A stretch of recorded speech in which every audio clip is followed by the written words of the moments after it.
मेरो अगाडि एक स्त्री उभिएको छ। भर्खरको तन्नेरी चरा चिट्टिक्क परेकी। मनु मेरो कोही एकजना परिछिन जो स्वारबाट धरतीमा छरेकी भन्दा केही फरक नपर्ला। उनी मसँग बोल्दै छिन्, म सुन्दैछु। मलाई बोलेको शब्दमा ध्यान छैन, म उनको चन्द्रमा जस्तो मुहारमा हलमलिँदैछु। मैले मनमा नै भने तिमीलाई देखेर मेरो यो जीवनको अन्धकार हट्दैछ। तिमीलाई पाए स्वर्ग नै हासिल गरेको महसुस हुनेछु। फुले भनी मेरो मुटुमा आएर बसिदेऊ न,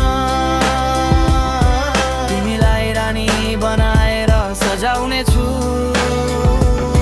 मुखले भन्ने आँट भने पटक्कै थिएन, उनलाई हेरेर सुखको महसुस गर्दैछु।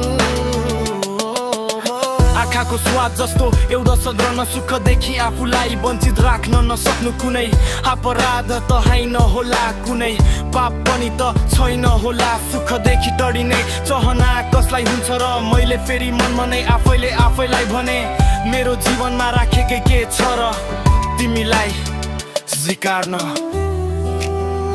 म त एउटा रित्तिएको भारो।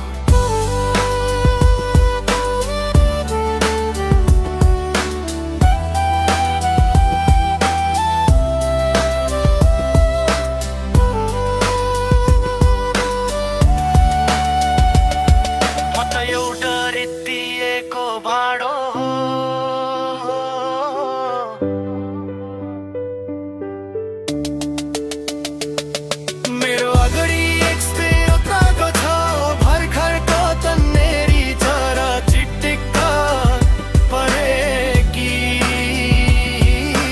मानौ मेरो अघि एकजना परी छिन् जो स्वर्गबाट धरतीमा झरेकी। भन्दा केही फरक नपर्ला।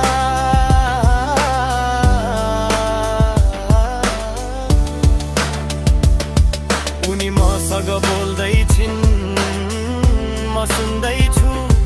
मलाई बोलेको शब्दमा ध्यान छैन, म उनको चन्द्रमा जस्तो मुहारमा हलमलिँदैछु। मैले मनमा नै भने तिमीलाई देखेर मेरो यो जीवनको अन्धकार हट्दैछ। तिमीलाई पाए स्वर्ग नै हासिल गरेको महसुस हुनेछु। रिया तिमी मेरो मुटुमा आएर बसिदेऊ न, तिमीलाई रानी बनाएर सजाउनेछु।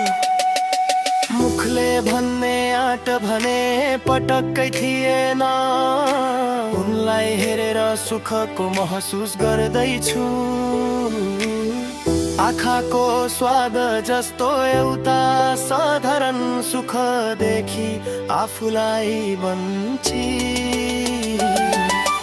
भन्न नसक्नु कुनै अपराध त होइन होला, कुनै पाप पनि त छैन होला।